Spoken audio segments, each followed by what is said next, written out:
What's up guys, Chris here with another video, and today I'm going to be talking to you guys about the current state of Black Clover. Now before I get into this actual video, I just want to say that this video was actually inspired by Ocean Eyes or Ocean Is. I'm not sure how his channel name was pronounced, but this video was inspired by his current state of My Hero Academia video that I did a few weeks ago, and it was really good, really well informative, and overall just an enjoyable watch to go through someone's own personal thoughts on the current state of the series of My Hero Academia. And I honestly wanted to do something like that, but for Black Clover. So if you want to hear someone's thoughts on the current state of My Hero, then I suggest you go watch his video, as I will leave a link to it down in the descriptions.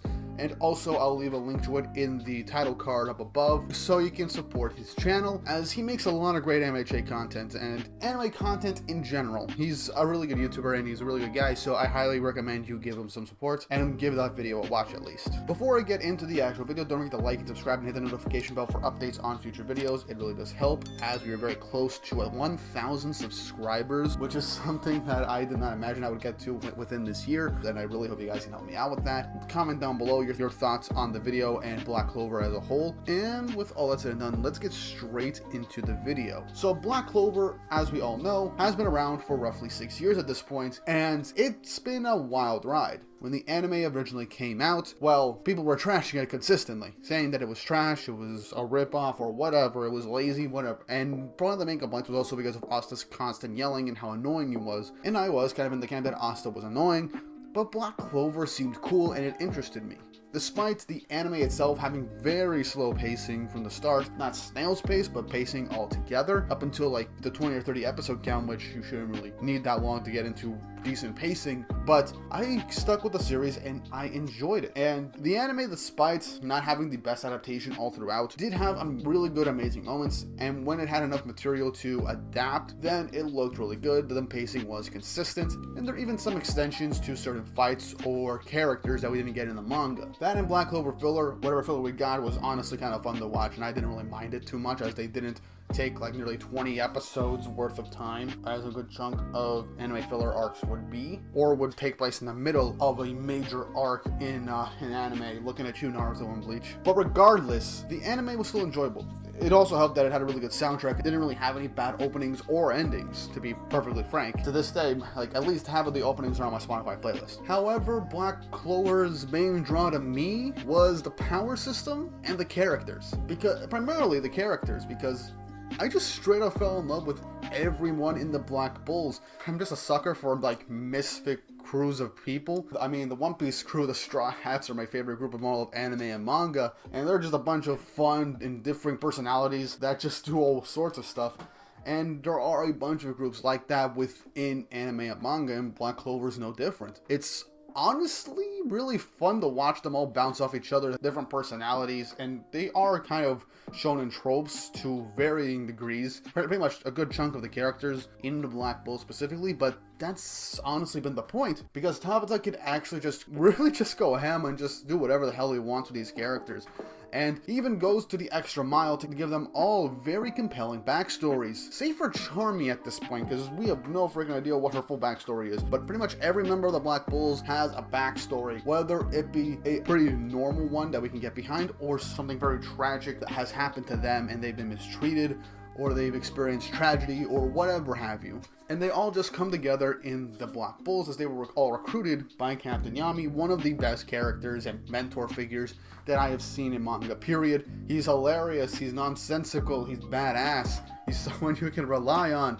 He's just all around a really great character to read. It's enjoyable to see him be like the no-nonsense captain, the goofball that prioritizes taking a dump over going to a captain's meeting, or just to be the flat-out badass that will defend his own squad and bring them up to be the best versions of themselves. The Black Bulls in general are one of the main reasons why I read Black Clover to begin with, and that's not even to touch on the extended cast that gets more and more fleshed out as the series progresses. And let's just say that a lot of the captains and other main cast members are really good. I think Yuno is a relatively good rival character for Asta. I've always enjoyed him since the very beginning, despite not seeing him incredibly often in the opening arcs of Black Clover, but I still find their rivalry to be very nice. It's very respectful of each other, they have faith in each other, you can tell that they grew up together, they're brothers, they respect each other no matter what, despite Asta not having magic. But that also brings us to one negative thing that kind of happened with Black Clover, with the fact that the anime itself has ended. But it ended in a very high note, as the whole final arc from the time skip was just movie quality for the vast majority of this entire final arc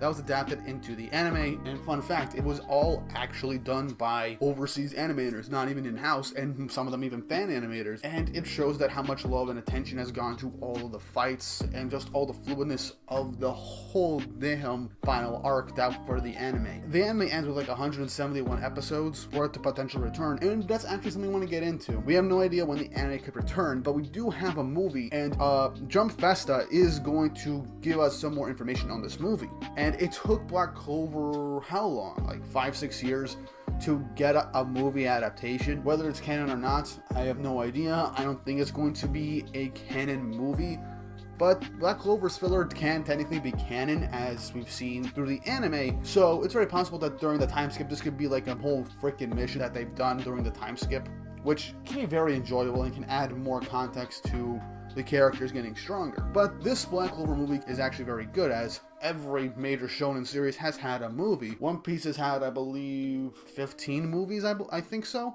Don't quote me on that. My Hero has 3. Jujutsu Kaisen is coming out with one, and it's a canon film. Demon Slayer has one movie, it's a canon movie of a canon arc. Naruto's had a boatload of films, Bleach has had 2. The list goes on. We have Made in Abyss's movie, but the whole point is that Black Clover took so long to get an actual movie adaptation. And honestly, the fact that it took so long might be because they want to give us a good experience, especially with how they've been pacing the anime throughout. The movie will most likely be good, especially if it's been taking this long to get it off the ground, scripted, put into pre-production, etc, etc. So I have high hopes for it, especially now that the anime is done. Anime only fans can jump onto the manga most likely, but they're primarily most likely waiting for the movie, thinking that it might be canon, and it could be anime canon, like we've experienced before the final arc of the time skip. But the movie itself, I'm excited for it, Kim. I might make a video on it once it's announced. I'm not entirely sure. I have other stuff to do. But if I have the time, I will make a video on Black Clover's movie once I watch it, or the announcement trailer, for all I can tell. But talk of the movie, what about the manga? That's what a lot of people are probably going to be wanting me to talk about with the current state of the manga. As over the last year, the manga has gone back and forth in the fan base, from what I can tell, with the criticisms of what's been going on. Whether it all be good, whether it all be bad, I'm going to get into that right now. So if you're an anime only watching this video, please, I'd say get off the video right now. I hope you all enjoyed. Leave your comments on your current thoughts of how Black Clover was for you down in the comments, like, subscribe, etc. Now then, for those manga fans, manga readers that are caught up to the manga, or just people who don't really care about spoilers, here's my current thoughts on Black Clover's manga. Overall, the manga is still very, very good and high quality. Its art is great, the action is amazing, the character progression is amazing, and I love it, love every single moment of it. But one of my main criticisms is something that a lot of people in the Black Clover community have. It's a criticism, but it's not something that's very hateful. It's when this current arc started, every character, primarily like the captains, or Noelle and Yuno, Noct, Asta, etc., almost every character that was having a major fight showed some new form, or maybe a new power-up that we haven't seen. Now, characters that we haven't seen since the time skip, it makes perfect and honest sense. But we see this happen with Noelle and Yuno as they gain new forms in roughly 3 days from each other, right after the events of the anime, to the point that we have right now in the manga. Now, Asta's new form, or forms if I want to say, makes more sense than Noelle and Yuno's, as Asta still can't maintain that form for very long. He knows how to use it and get into that form, but it has a very hard time limit and an even longer time limit to get back into that form. So it's a very nice limitation to keep Asta from just overpowering his opponents, as you know, anti-magic and everything. Yuno's first new form is relatively understandable, with the fact that Sylph was just building up mana for this whole thing, and Yuno was training himself as much as humanly possible. And Noelle was basically just minor training to the extent to merge with Undine so she can get her new Zane stage form. Almost every chapter, that's the main criticism, every single chapter, we cut back and forth between different aspects of this whole confrontation, with almost every character getting a new form. And to this point, it could be just desensitizing. Honestly, the fact that Asta was more or less the last character to get a brand new form, save for Noelle, was honestly kind of understandable, and I didn't mind it. But the whole thing is that we had too many new forms who were not just the main trio of the group, but all the captains. So that was honestly something that everyone was complaining about, and well, I liked it. It was hype. It was great to see these characters get new forms to show just how strong they've gotten over the time skip and even between arcs. It is kind of desensitizing to the super hype moments of someone getting a brand new form, and perhaps these might not be the last forms that these characters will take, or there will be more. There's no way to tell. But that's the main criticism. Well, not exactly. The main criticism would have to be the lack of stakes for this current arc. Now, are there stakes for this arc? Yes, there are. But it's becoming completely undermined, primarily in the battle against Magicula, where Gaja, Will, and Charlotte were set to die. Gaja basically killed himself. He was on the brink of death, dying, his grimoire was destroyed, but then all of a sudden, Mimosa shows up with a super-powered ultimate magic move that basically brought them back from the brink of death. Now, Will and Charlotte had a nice touching moments, basically like, we can't really die here, but these things happen, wish I could see how this all turns out, etc., etc. And it would have added much needed stakes for the series, but Tabata just couldn't let them die, so he brought Mimosa in. Honestly, I personally felt that was kind of an ass pull to an extent, but it is a major criticism for me, and I wish at least Gaja at the very least died, because he, in that whole fight, he basically got hit with a fatal wound like 2-3 times. Hell, and Noct was being set up to die, but I think everyone was kind of okay with Noct not dying, because he was just introduced, and we wanted to see more of the guy.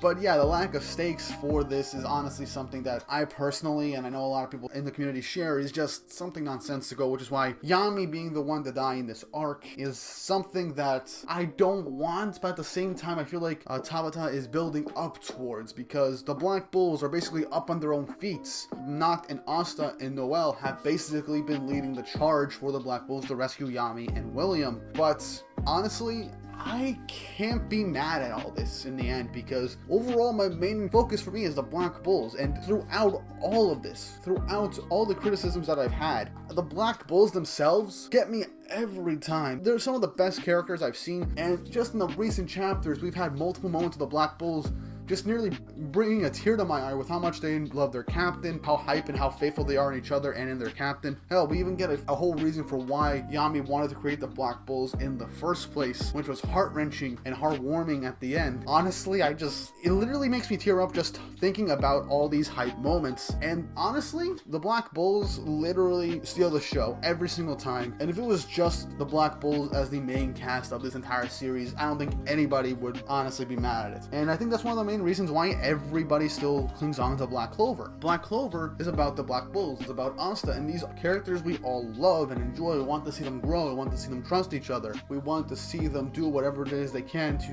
right now, save their captain, save the world. And in all honesty, Black Clover's world itself is also very enjoyable, but the Black Bulls are the main reason why any of us really enjoyed the series in the first place, and it just wouldn't be the same without them. I mean, Tabata can just do something completely crazy, jump the shark, put the entire series in a vat of acid, it can be completely terrible in the end, but as long as the characters themselves, the Black Bulls, are the same, they've grown, and they're the same group of characters that you've come to love and are attached to, then I don't freaking care if Black Clover ends up like jumping the shark and being a terrible series in the end, because I still like the series in general, and I don't even care at this point with the amount of assholes, because Tabata shows just how creative he is with his works, with the power system, which is another kind of criticism in terms of the arcane stage and making it almost kind of useless with the addition of the Saint stage and whatever, but I kind of made this video a bit too long in the end.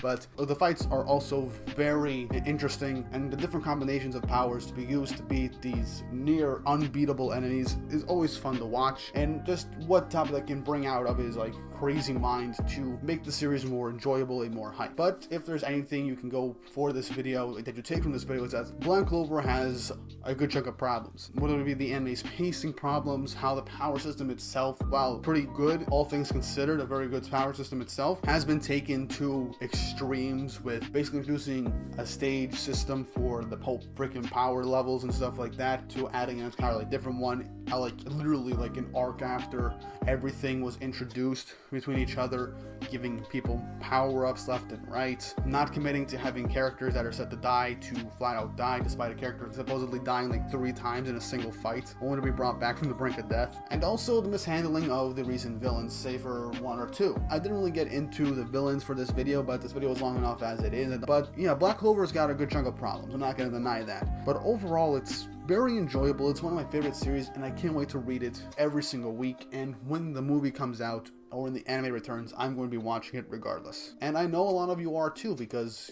it's still, despite whatever problems come up for it, you're still gonna love the series regardless. Find out what's going to happen next, what Tabata has in store for the series in general, and are going to be there for when that inevitable final chapter comes out, whether it be a year from now, 2 years, 10 years, what have you. Till then, I hope you guys keep supporting the series. Leave your thoughts and opinions on Black Clover's manga, anime, whatever, down in the comments down below. Like and subscribe to the channel, hit the notification bell for updates on future videos. Check out my Patreon and Ko-fi accounts down in the description below if you want to support the channel more directly and help me get more videos out a lot sooner. Also, I said this at the beginning of the video, but go check out Ocean's video on the current state of My Hero Academia. It was the video that inspired me to make this in the first place, so I really want you guys to check that one out. It's a very good video. Link in the description down below. And who knows, maybe I might get back into doing Black Clover chapter reviews starting the new year, for all I can tell, if I manage to edit those videos myself pretty well, as I am currently doing the chapter reviews myself for Eden Zero and Four Nights the Apocalypse. So I might get back into doing some Jump content, but I'm gonna have to be very careful, because I lost my channel the last time I was doing Jump content for manga reviews. So I'm gonna see what's gonna happen, maybe experiment. But if this video does well, I will do more Black Clover content on the channel regardless, whether it be chapter reviews or theories or just panel discussions like this one. But I hope you guys all enjoy the video. Like and subscribe, comment down below, and with all that's said and done, I hope you all have an awesome day.